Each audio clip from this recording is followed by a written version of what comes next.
क्या आपने कभी सोचा है कि चांद को देखकर आपका मन क्यों करता है कि बस उसे देखते ही रहें?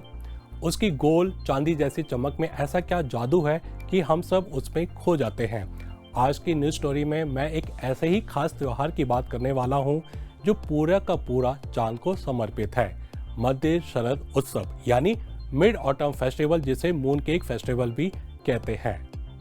ये सिर्फ एक त्योहार नहीं है, बल्कि एक ऐसा खूबसूरत मौका है जब लोग अपने परिवारों, दोस्तों और खास लोगों के साथ एकजुट होते हैं।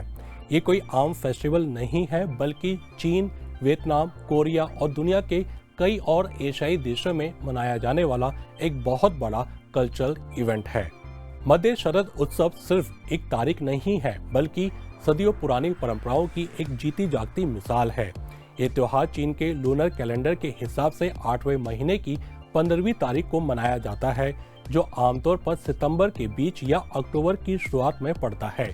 यही वो समय होता है जब चांद सबसे ज्यादा गोल, सबसे ज्यादा चमकीला और सबसे ज्यादा खूबसूरत होता है। पर सवाल यह है कि चांद से इसका क्या लेना देना? दरअसल ये त्योहार किसानों की मेहनत और उनकी अच्छी फसल का जश्न मनाने के लिए शुरू हुआ था।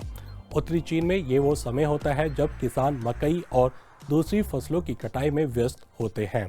उनकी मेहनत रंग लाती है और जब फसल घर आती है तो वे प्रकृति का आभार जताने के लिए उत्सव मनाते हैं। चीन में इस त्योहार के दौरान पूरे 3 दिनों की सरकारी छुट्टी होती है। सोचिए, 3 दिन की छुट्टी। इससे लोगों को अपने घरों और परिवारों के साथ वक्त बिताने का भरपूर मौका मिलता है। शहर के लोग अपने गांव जाते हैं, दूर रह रहे रिश्तेदार एक दूसरे से मिलते हैं और हर तरफ खुशी का माहौल होता है।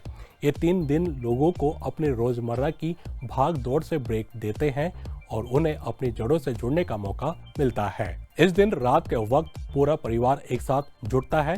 वे बाहर खुले में बैठते हैं, चांद को देखते हैं और उसकी सुंदरता का मजा लेते हैं। इस दौरान मून केक और ताजे फल खाए जाते हैं।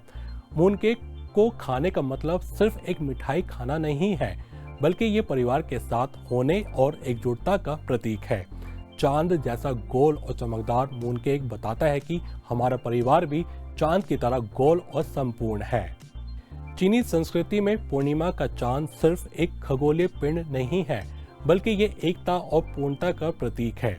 चांद से जुड़ी एक बहुत ही खूबसूरत और पुरानी कहानी भी है, जो इस त्योहार को और भी खास बनाती है। कहा जाता है कि चांद पर एक देवी रहती है जिनका नाम है छांगा। उनके साथ उनका पालतू जेट खरगोश भी रहता है। कहानी के अनुसार छांगा ने अपने पति होई की अमर होने की दवाई पी ली थी, ताकि वह शैतानों के हाथ ना लगे। इसके बाद वह अमर तो हो गई, लेकिन उन्हें स्वर्ग के बजाय चांद पर रहना पड़ा। उनकी कहानी प्रेम, त्याग और निस्वार्थता का प्रतीक बन गई है। मान्यता है कि मध्य शरद उत्सव की रात को छांगा और उनका जेड खरगोश धरती पर आते हैं और लोगों को सौभाग्य और समृद्धि का आशीर्वाद देते हैं। इस रात लोग चांद की देवी को प्रसाद चढ़ाते हैं और उनके सम्मान में मून केक खाते हैं। जी हाँ, मध्य शरद उत्सव की जान अगर कोई चीज है तो वह है मून केक। ये सिर्फ एक मिठाई नहीं है, बल्कि ये एक तोहफा है, एक प्रतीक है और एक परंपरा है। इसे अक्सर दोस्तों और रिश्तेदारों को गिफ्ट में दिया जाता है, जिससे रिश्तों की मिठास और भी गहरी हो जाती है। मून केक बाहर से गोल और अंदर से मीठी चीजों का मिश्रण होता है। इसके अंदर कमल के बीज का पेस्ट, लाल बीन का पेस्ट या कभी कभी नमकीन अंडे की जर्दी भी होती है। लेकिन जो चीज इसे खास बनाती है वह है इसकी सजावट। मून केक के अलावा मध्य शरद उत्सव में एक और बहुत ही लोकप्रिय गतिविधि है लालटेन जलाना। त्योहार के दौरान हर तरफ रंग बिरंगी लालटेनें दिखाई देती हैं। इन लालटेनों को घरों के बाहर और पब्लिक जगहों पर लटकाया जाता है, जो पूरे माहौल में एक उत्सव का रंग भर देते हैं। लालटेनें हर आकार और डिजाइन की होती हैं। बच्चे अक्सर जानवरों या कार्टून कैरेक्टर्स के आकार वाली लालटेनें लेकर घूमते हैं, जबकि बड़े लोग पारंपरिक चीनी डिजाइन वाली लालटेनें पसंद करते हैं।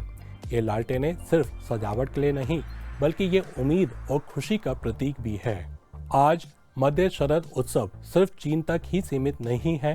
दुनिया भर में जहाँ भी चीनी मूल के लोग रहते हैं, वे इस त्योहार को पूरे जोश के साथ मनाते हैं। ये त्योहार एकता, कृतज्ञता और प्रेम का संदेश देता है। सदियों से चली आ रही ये परंपरा आज भी चीनी लोगों की पीढ़ियों को खुशी और गौरव की भावना देती है। ये चीन की जीवन सांस्कृतिक विरासत का एक बहुत बड़ा, खूबसूरत और अहम हिस्सा है। तो अगली बार जब आप पूरे चांद को देखें तो याद रखिएगा, कहीं ना कहीं दुनिया के किसी कोने में लोग इस खूबसूरत त्योहार को मना रहे होंगे। तो ये था आज का खास कार्यक्रम न्यूज़ फोकस। अभी आज्ञा दीजिए, अगले हफ्ते फिर मिलेंगे इसी समय। नमस्ते।